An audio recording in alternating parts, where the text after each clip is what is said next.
नमस्कार सभी को। तो यहाँ पर हम लोग क्लास 11th के कुछ इंपॉर्टेंट मल्टीपल चॉइस क्वेश्चंस को डिस्कस करेंगे और ये जो क्वेश्चंस होंगे ये ज्योग्राफी के हैं। 20 एमसीक्यूज को डिस्कस करेंगे और क्लाइमेटोलॉजी जो टॉपिक है उससे रिलेटेड है और उसका ये पहला चैप्टर है जिसका नाम है composition and structure of atmosphere. तो चलिए बिना टाइम वेस्ट किए स्टार्ट करते हैं। फर्स्ट क्वेश्चन देखते हैं। फर्स्ट क्वेश्चन में क्या कहा गया, which one of the following gases constitutes the major portion of atmosphere. तो एटमॉस्फेयर में हम लोग के सबसे ज़्यादा जो परसेंटेज में जो गैस प्रेजेंट है वो कौन सी है, तो ये आपको पता होगा नाइट्रोजन गैस है। कितना परसेंट है, 78% है। ठीक है। ऑक्सीजन अगर पूछा जाए ऑक्सीजन कितनी परसेंट है, तो ऑक्सीजन 21% है। ठीक है। बाकी जो 1% है वो अदर गैसेज है जिसमें आर्गन भी है, कार्बन डाइऑक्साइड भी है, लेकिन ये बहुत कम मात्रा में है।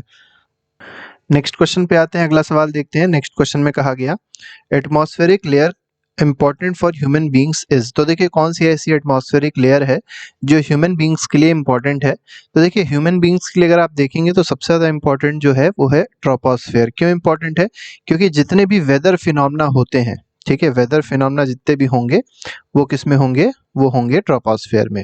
हालांकि इंपॉर्टेंट अगर आप कंफ्यूज हो जाएंगे थोड़ा सा तो स्ट्रेटोस्फेयर में कंफ्यूज हो सकते हैं, क्योंकि इसमें आप देखेंगे तो ओजोन लेयर पाई जाती है और ओजोन लेयर क्या करती है, प्रोटेक्ट करती है हम लोग को यूवी रेज से। ठीक है। तो जो सन से यूवी रेज आती हैं, अल्ट्रावायलेट रेज जो आती हैं, उसको अर्थ तक आने नहीं देती है। ठीक है। ये ओजोन लेयर, और ये कहाँ पर होती है, स्ट्रेटोस्फेयर में होती है। लेकिन जो मोस्ट अप्रोप्रिएट आंसर है इसमें वो सी ऑप्शन है, क्योंकि ज्यादा जो इंपॉर्टेंट हमारे लिए है वो कौन सी है, ट्रोपोस्फेयर है। आयनोस्फेयर जो देखेंगे तो मीजोस्फेयर मिड में आती है। तो टोटल 5 लेयर है जिसमें तीसरी लेयर कौन सी है, मीजोस्फेयर, और मीजोस्फेयर के ऊपर आयनोस्फेयर होती है और सबसे ऊपर कौन सी होती है, एग्जोस्फेयर होती है। ठीक है। आयनोस्फेयर क्या होती है, तो जितने भी ऑरोराज होते हैं, ठीक है, वो आयनोस्फेयर में होते हैं। जो रेडियो सिग्नल्स होते हैं जो वापस आते हैं रिफ्लेक्ट होके, वो भी आयनोस्फेयर से ही आते हैं। नेक्स्ट पे आते हैं, क्वेश्चन नंबर थर्ड में देखेंगे। थर्ड में कहा गया sea salt pollen ash smoke soot fine soil these are associated with. तो देखिए सी सॉल्ट की बात करी गई, पोलन की बात करी गई, ऐश की बात करी गई है, स्मोक सूट की बात करी गई, फाइन सॉइल की बात करी गई। तो ये सब गैसेस तो नहीं है, वाटर वेपर भी नहीं है, मीटियोर्स भी नहीं है, सब क्या है, डस्ट पार्टिकल्स हैं। क्या है सब, डस्ट पार्टिकल्स। जो मेनली आप देखेंगे ये सब ट्रोपोस्फेयर में ही पाए जाते हैं। नेक्स्ट पे आते हैं, oxygen gas is in negligible quantity at a height of atmosphere dash. तो देखिए किस हाइट पे जब आप जाएंगे तो ऑक्सीजन जो गैस है वो नेग्लिजिबल हो जाएगी, मतलब ना के बराबर होगी। तो वो है 120 किलोमीटर जाने पे। तो 120 किलोमीटर अगर आप हाइट पे जाते हैं तो वहां पर ऑक्सीजन गैस की अवेलेबिलिटी बिल्कुल ना के बराबर रहती है, मतलब अप्रॉक्सीमेटली 0 हो जाती है। क्वेश्चन नंबर 5 पे आते हैं। 5th क्वेश्चन में कहा गया which of the following gas is transparent to incoming solar radiation. तो देखिए जैसे मान लीजिए ये अर्थ है और सन से जो रेज आ रही है, जैसे मान लीजिए आपका ट्रोपोस्फेयर हो गया, ठीक है, तो सन से जो रेज आ रही है, ठीक है, वो आ रही है, इसको क्या कहेंगे, सोलर इनकमिंग सोलर रेडिएशन है। तो इसको आने तो देगी ये, ठीक है, ये जो लेयर है आने तो देगी, लेकिन opaque to outgoing terrestrial radiation. तो देखिए सोलर रेडिएशन जो आ रही थी उसको सोलर रेडिएशन कहा गया, लेकिन जो अर्थ से रेज निकलती हैं जो वापस जाती है, सनलाइट या सनरेज कह सकते हैं, या ये कह सकते हैं जो रेडिएशन वापस जा रही है अर्थ की, ठीक है, क्योंकि अर्थ हीट अप हो जाएगा तो यहाँ से रेडिएशन वापस जाएगी, तो उसको बाहर नहीं जाने देती है, उसको वापस रिफ्लेक्ट करा देती है। ऐसी कौन सी गैस की लेयर ऐसा करती है, तो यह है कार्बन डाइऑक्साइड। ठीक है। और अगर ये कार्बन डाइऑक्साइड लेयर बहुत ज्यादा बढ़ जाती है तो जो हमारी पृथ्वी है, जो अर्थ है, वो बहुत ज्यादा गर्म हो जाती है और उसी फिनोमेना कहता है ग्लोबल वार्मिंग कहते हैं। ठीक है। लेकिन एक चीज याद रखिएगा कि ये कार्बन डाइऑक्साइड जो लेयर है, ठीक है, इसका होना बहुत ज्यादा जरूरी है। अगर होती ना तो क्या होता, हम लोग का अर्थ का टेम्परेचर रात में बहुत ज्यादा ठंडा हो जाता और लाइफ पॉसिबल ना होती। नेक्स्ट पे आएंगे, क्वेश्चन नंबर 6 में कहा गया, ये क्वेश्चन अभी हम लोग डिस्कस कर चुके हैं हालांकि, the air is an integral part of earth mass and 99% of total mass of atmosphere is confined to height of dash kilometer from the earth surface. तो देखिए कितने किलोमीटर तक आपको बताना है जो हमारा 99% टोटल मास है एटमॉस्फेयर का, वो पाया जाता है। इस क्वेश्चन में ये चीज आपको बतानी है। ठीक है। तो ये 32 किलोमीटर तक पाया जाता है, याद रखिएगा, तो इसमें बी ऑप्शन सही हो जाएगा। ठीक है। तो 32 kilometre is the correct answer. तो जैसे मान लीजिए आपसे कहा जाए कि कौन कौन सी लेयर होती है, तो जैसे मान लीजिए ये अर्थ हो गया, इसके ऊपर अगर आप लेयर्स देखेंगे तो मेनली 5 लेयर आपको देखने को मिलेंगी और 4 आपको पॉज देखने को मिलेंगे। जैसे ये ट्रोपोपॉज है, ये स्ट्रेटोपॉज है, ठीक है, ये मीजोपॉज है और ये आयनोपॉज है, ठीक है। तो ये जो लेयर हो जाएगी ये ट्रोपोस्फेयर होगी, ठीक है। ट्रोपोस्फेयर अगर आप देखेंगे तो ये इक्वेटर पे ज़्यादा ऊंची होती है और जो पोल्स होते हैं वहाँ पर कम ऊंची होती है, ठीक है। तो इसकी जो ट्रोपोपॉज की जो हाइट, एवरेज हाइट देखी जाती है वो कितनी होती है, पहले तो ये आपको पता होना चाहिए, ठीक है। तो ये 13 हो जाएगा, यहाँ पर ये हाइट 13 होती है, 13 किलोमीटर है ट्रोपोस्फेयर, ट्रोपोपॉज जो है। इसके बाद अगर आप देखेंगे तो 50 किलोमीटर पे आपको स्ट्रेटोपॉज मिल जाएगा, फिर आपको मिलेगा 80 किलोमीटर पे मीजोपॉज मिल जाएगा और आयनोपॉज जो होगा वो आपको 400 किलोमीटर पे मिलेगा। और इसके ऊपर जो लेयर है वो एक तरीके से बहुत ही कम एटमॉस्फेरिक मास वहां पर होता है और उसको कहते हैं एग्जॉस्फेयर, आउटर मोस्ट लेयर है एग्जॉस्फेयर है, ठीक है। अब यहाँ पर क्या कहा गया कि जो 99% अर्थ का मास है, तो याद रखिएगा ट्रोपोस्फेयर में कितना परसेंट मास होता है, तो 90% मास जो है अर्थ के एटमॉस्फेयर का वो कहाँ पर है, ट्रोपोस्फेयर में है। फिर 1/10 करते चलिए तो 90% यहाँ पर है, तो 9% यहाँ पर है, फिर 0.9% यहाँ पर है, 0.09% इस जगह पे। तो इस तरीके से होता है। तो 99% आपको कहाँ देखने को मिल रहा है, तो अप्रोक्सीमेटली अगर आप देखेंगे तो 99% आपको 32 किलोमीटर पे देखने को मिलेगा, ठीक है। पूरे पे नहीं देख सकते हैं क्योंकि 50 आप लगा देंगे तो 50 पे जो मास होता है बहुत ही कम हो जाता है, ठीक है। यहाँ पर 99% टोटल नहीं देखने को मिलता है, इससे थोड़ा सा और ज्यादा देखने को मिलेगा, ठीक है। अगले सवाल पे आते हैं। अगला सवाल देखते हैं, क्वेश्चन नंबर 7 में कहा गया है the proportion of gases changes in the higher layer of atmosphere in such a way that dash will be almost in negligible quantity at a height of 120 kilometre. तो अभी हमने आपको बताया था कि 120 किलोमीटर हाइट पे अगर आप जाते हैं तो कौन सी ऐसी गैस है जो बिल्कुल नेग्लिजिबल हो जाती है, तो वो है ऑक्सीजन। सी ऑप्शन यहाँ पे बिल्कुल सही है।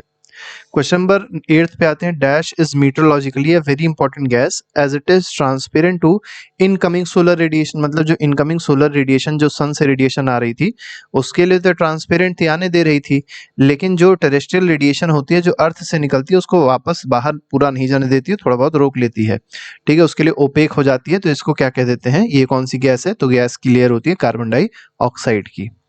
नेक्स्ट पे आते हैं। Ozone is an important component of atmosphere found between 10 to 50 kilometre. तो देखिए 10 से 50 किलोमीटर में अगर आप देखेंगे तो ओजोन पाया जाता है। अब ओजोन अगर देखा जाए तो ओजोन दो तरीके के होते हैं, ठीक है। एक होता है गुड ओजोन, ठीक है, और गुड ओजोन कहाँ पाया जाएगा, तो गुड ओजोन पाया जाता है स्ट्रेटोस्फेयर में। कहाँ पाया जाता है, स्ट्रेटोस्फेयर में, वो भी अपर स्ट्रेटोस्फेयर में पाया जाता है। और एक बैड ओजोन होता है। बैड ओजोन वो ओजोन है जो एंथ्रोपोजेनिकली या ह्यूमन एक्टिविटीज के द्वारा ट्रोपोस्फेयर की अपर लेयर में जाके जम गया है। तो ये कहाँ पाया जाता है, ट्रोपोस्फेयर में, और इससे कहीं ना कहीं ग्लोबल वार्मिंग बढ़ती है। तो इसीलिए इसको बैड ओजोन कहते हैं। और ऊपर वाला जो गुड ओजोन है आपको पता होगा कि यूवी रेज को क्या करता है, रोकता है आने से, एब्जॉर्ब कर लेता है, ठीक है। एब्जॉर्ब हालांकि ऑक्सीजन करता है, ये क्या करता है, रिफ्लेक्ट करता है। यूवी रेज जो होती हैं उसको रिफ्लेक्ट कर देता है, जब इस पे पड़ती हैं तो रिफ्लेक्ट होके वापस चली आती हैं, ठीक है। तो ये जो ओजोन है मेनली 10 से 50 किलोमीटर में पाया जाता है, ठीक है। और क्या करता है, above the earth surface and acts as filter and absorbs the dash radiating from the sun. अब देखिए किस चीज को एब्जॉर्ब करता है, ये यूवी रेज को एब्जॉर्ब करता है। तो यहाँ पर ये पूछा गया था कौन सी रेज एब्जॉर्ब होती हैं, तो यूवी रेज एब्जॉर्ब होती हैं। लेकिन एक चीज याद रखिएगा, जो एब्जॉर्प्शन होता है, ओजोन गैस एब्जॉर्ब नहीं करती है, एब्जॉर्ब करने का काम ऑक्सीजन गैस करती है, ठीक है। ऑक्सीजन गैस एब्जॉर्ब करती है क्योंकि आपको पता होगा ओजोन का फॉर्मेशन होता है इसी वजह से, ठीक है। ऑक्सीजन में जब O2 के मॉलिक्यूल्स होते हैं, जब इस पे यूवी रेस पड़ती हैं तो ये दो फ्री रेडिकल्स में ब्रेक डाउन होते हैं, ठीक है। और यही दो फ्री रेडिकल्स फिर से जाके ऑक्सीजन से कंबाइन होते हैं, ठीक है। तो क्या बनता है, O3 बनता है। तो ये जो यूवी रेज एब्जॉर्ब हो रही है कहाँ हो रही हैं, ऑक्सीजन में हो रही हैं, ठीक है। तो यहाँ पर UV rays is the correct answer. Question number 10 पे आते हैं। Identify the incorrect statement. अब आपको इनकरेक्ट बताना है कौन सा स्टेटमेंट होगा। तो water vapour increases from equator towards the pole. तो देखिए वाटर वेपर जो है वो कहाँ ज्यादा होगा, वो ज्यादा जहां होगा वहां पर ज्यादा होगा जहां पर टेम्परेचर ज्यादा होगा। और आपको पता है टेम्परेचर कहाँ ज्यादा होता है, तो इक्वेटर पे टेम्परेचर ज्यादा होता है। तो वाटर वेपर इंक्रीज इक्वेटर से पोल की तरफ इंक्रीज नहीं कर सकता है, डिक्रीज करेगा। इक्वेटर पे वाटर वेपर का जो अमाउंट होगा वो ज्यादा होगा और पोल पे वाटर वेपर का अमाउंट जो होगा वो कम होगा। तो इसमें ए ऑप्शन बिल्कुल गलत है। सेकंड में कहा गया it also absorbs part of insolation, ठीक है, from the sun and preserve the earth's radiated heat, ये बिल्कुल सही है। ठीक है, क्या करता है ये जो इंसुलेशन होता है उसको एब्जॉर्ब भी करता है। इंसुलेशन का मतलब क्या होता है? ठीक है, तो ये होता है इनकमिंग सोलर रेडिएशन। तो इन से हो जाएगा इनकमिंग, सोल से हो जाएगा सोलर, और एशन से हो जाएगा रेडिएशन। तो जो सोलर रेडिएशन आ रही होती है उसके कुछ पार्ट को एब्जॉर्ब भी करता है, और साथ ही साथ जिसकी वजह से क्या होता है, and preserve the earth's radiated heat, और जो अर्थ की रेडिएटेड हीट है उसको भी क्या करता है, रोकने की कोशिश करता है। कौन? Water vapour. नेक्स्ट में आते हैं, इसमें देखिए कहा गया, सी ऑप्शन में कहा गया it acts like blanket allowing the earth neither to become too cold nor too hot, बिल्कुल ठीक है। ठीक है, ये सब कौन कर रहा है? तो ये कार्बन डाइऑक्साइड मेनली करता है। ठीक है, और ऊपर वाला भी जो कर रहा था वो मेनली कार्बन डाइऑक्साइड ही कर रहा था। वाटर वेपर के बारे में केवल ए स्टेटमेंट दिया गया है और वो गलत है। अब इसमें दिया गया water vapour also contributes to stability and stability of air, ये भी सही ऑप्शन है। ठीक है, तो इसमें कौन सा गलत आएगा? पहला ऑप्शन गलत है। अगले में कहा गया dust and salt particles acts at hygroscopic nuclei around which water vapour condense to produce clouds, बिल्कुल सही है, तो यहाँ पर ट्रू ऑप्शन होगा। नेक्स्ट में आते हैं, क्वेश्चन नंबर 12 में कहा गया column of atmosphere is divided into dash different layers depending upon temperature condition. तो देखिए अभी हमने आपको बताया था कितनी लेयर्स हैं हम लोग के एटमॉस्फेयर में। तो ये जैसे अर्थ है तो सबसे ऊपर की जो लेयर है वो ट्रोपोस्फेयर है। ट्रोपोस के ऊपर आप जाएंगे तो स्ट्रेटोस्फेयर मिलेगी, स्ट्रेटोस्फेयर के ऊपर जाएंगे मीजोस्फेयर मिलेगी, इसके ऊपर आयनोस्फेयर मिलेगी, आयनोस्फेयर, और उसके ऊपर अगर आप जाएंगे तो आपको क्या मिल जाएगी? एक्सोस्फेयर मिल जाएगी। ठीक है, कभी कभी आयनोस्फेयर को थर्मोस्फेयर भी कहा जाता है, ये याद रखिएगा, क्योंकि यहाँ पर टेम्परेचर डिफरेंस सबसे ज्यादा देखने को मिलता है। ठीक है, तो कितनी लेयर्स हो गई? 5 लेयर हैं। लेकिन अगर पूछे जाए पॉज कितने होते हैं, तो पॉज जो है वो टोटल 4 होते हैं, याद रखिएगा।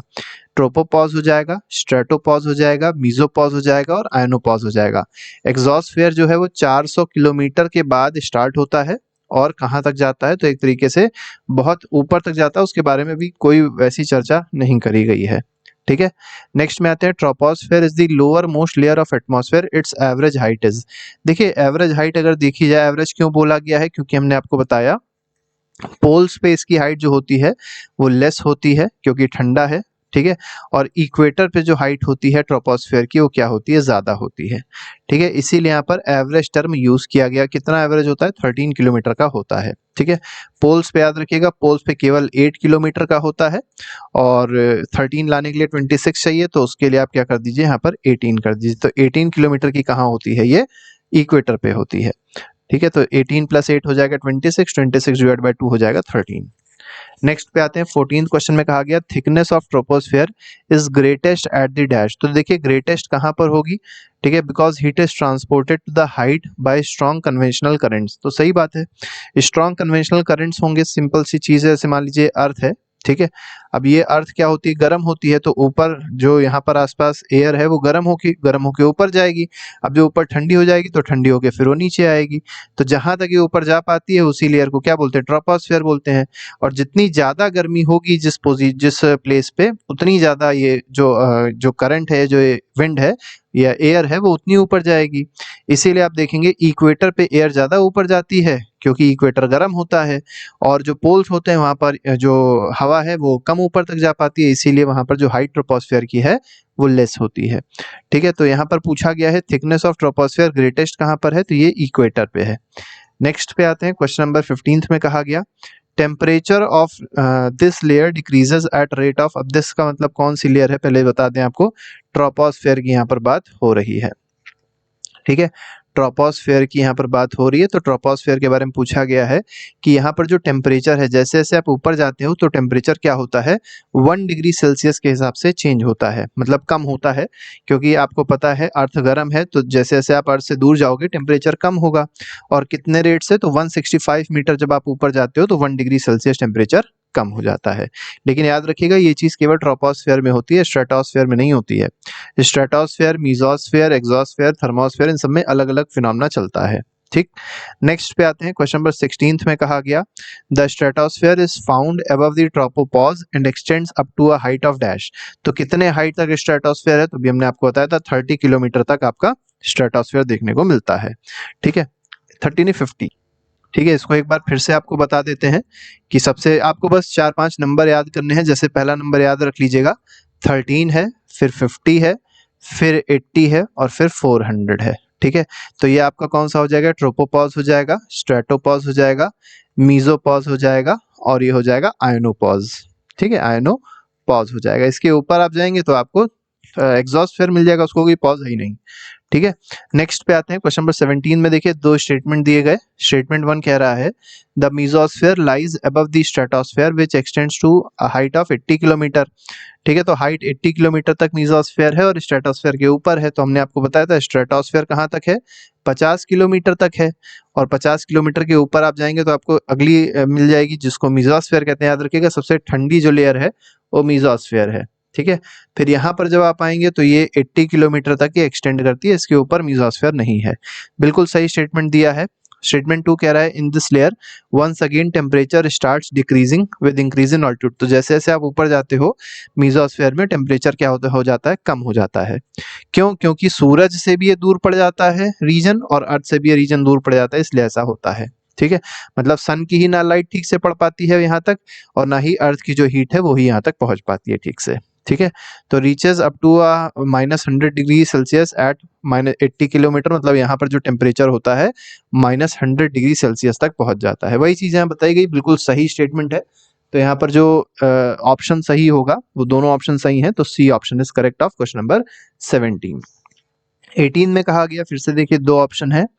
दी ionosphere is located between 80 to 400 kilometre, बिल्कुल सही है। हमने आपको बताया था 80 किलोमीटर से स्टार्ट होगा और 400 किलोमीटर तक वो एक्सटेंड करेगा। अबव दी मीजोपॉज और आयनोस्फेयर जो है वो किसके ऊपर है, मीजोस्फेयर के, तो बीच में क्या पड़ेगा, जैसे मान लीजिए ये आपका हो जाएगा ट्रोपोपॉज, ये हो जाएगा स्ट्रेटोपॉज, ये हो जाएगा आपका मीजोपॉज। अब इसके बाद आप देखेंगे तो मीजोपॉज के बाद कौन सा हो जाएगा, आयनोपॉज हो जाएगा। तो आयनोस्फेयर पूछा गया, अब आयनोस्फेयर कौन सी लेयर है, तो यही तो है आयनोस्फेयर। ठीक है, अब आयनोस्फेयर किसके ऊपर है, तो जो मीजोपॉज है उसके ऊपर है। और कहाँ से कहाँ तक है, तो ये 80 किलोमीटर है, 400 किलोमीटर, बिल्कुल सही स्टेटमेंट दिया है। तो पहला स्टेटमेंट बिल्कुल सही है। सेकंड में कहा गया it contains electrically charge particle known as ions, तो बिल्कुल सही बात है। अब देखिए यहाँ पर अगर आप देखेंगे आयनोस्फेयर में टेम्परेचर जो ऊपर वाले पोर्शन में होता है टेम्परेचर बहुत ज़्यादा हाई हो जाता है। और टेम्परेचर जब बहुत ज़्यादा हाई होगा तो गैस के जो मॉलिक्यूल्स होते हैं, ठीक है, गैस के मॉलिक्यूल्स अपने आप से क्या हो जाएंगे, गैस के मॉलिक्यूल अपने आप से आयंस में कन्वर्ट होने लग जाएंगे क्योंकि बॉन्ड टूटने लग जाएगी। ठीक है, तो इसीलिए यहाँ पर आयंस का फॉर्मेशन होता है इस लेयर में, आयनोस्फेयर में, और इसीलिए इसको आयनोस्फेयर बोला भी जाता है। ठीक है, तो इलेक्ट्रिकली चार्ज पार्टिकल प्रेजेंट होते हैं जिनको आयन कहते हैं, बिल्कुल सही स्टेटमेंट है। तो यहाँ पर both 1 and 2 are correct, option सही होगा। नेक्स्ट में आते हैं 19th क्वेश्चन में कहा गया radio waves transmitted from the अर्थ। अब देखिए रेडियो वेव्स अलग है और रेडियो सिग्नल जो आजकल यूज होता है, ठीक है, रेडियो सिग्नल जो है जिसमें एफएम यूज होता है, फ्रीक्वेंसी मॉड्यूलेशन, याद रखिएगा वो जो है वो सैटेलाइट के थ्रू होता है। ठीक है, यहाँ पर बात किसकी करी आ रही है, रेडियो वेव्स की करी आ रही है। रेडियो वेव्स कहाँ से ट्रांसमिट होके आते हैं, आयनोस्फेयर से ट्रांसमिट होके आते हैं। ठीक है, इसमें भी दो चीजें होती हैं, लॉन्ग वेव, शॉर्ट वेव, अभी इतना आपको नहीं जाना।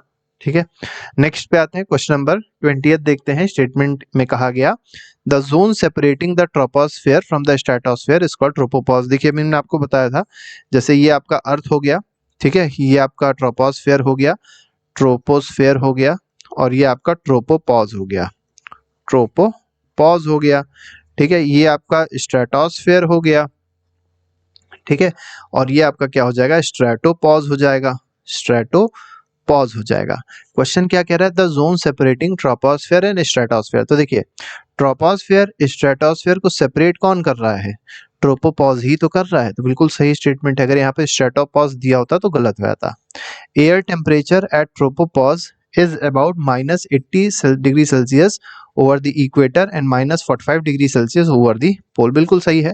दोनों स्टेटमेंट सही है, इसको भी याद करने का फैक्ट है, इसको याद कर लीजिए सीधे सीधे।